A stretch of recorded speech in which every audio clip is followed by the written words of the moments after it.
Hi everybody, Vegas from Critic here, Jeffrey K. Howard, here to review Disney Pixar's Cars 3. Lightning McQueen is back, racing around the track, and I have to admit, I was never a car guy growing up. I mean, I don't understand how cars are made.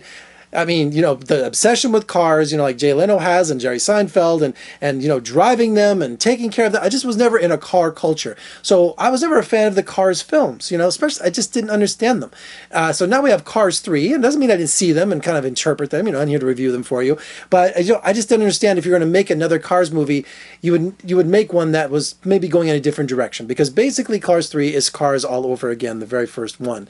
And you have Lightning McQueen back, voiced by Owen Wilson.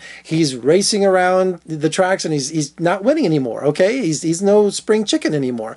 So he's facing competition from these young, newer cars voiced by Armie Hammer. They're all these high-tech cars.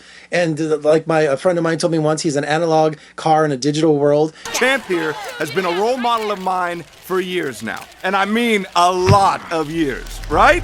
I love this guy. And so true. So he's obsessed with staying in the game, even though he's failing miserably. So he goes to these high-tech centers where he's being trained on how to be on these special kind of machines and all these motion detectors and all that. They're trying to give him, these high-tech results to get him to win races. But of course, it's not working.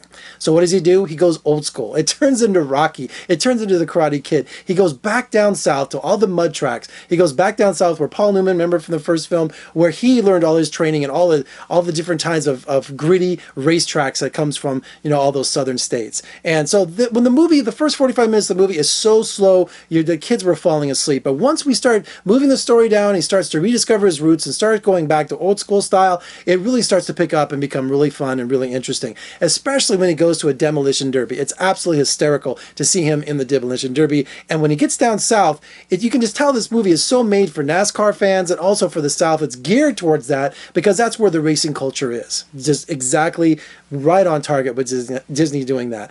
Now, is this a bad film? Absolutely not. The kids are going to go crazy for it. It's Disney, Pixar. But you know what? It's just the first 45 minutes it's just long. It's a 2-hour movie. We can just cut that down. We don't need so many races going on like that. But you know what? It's going to make $1 million.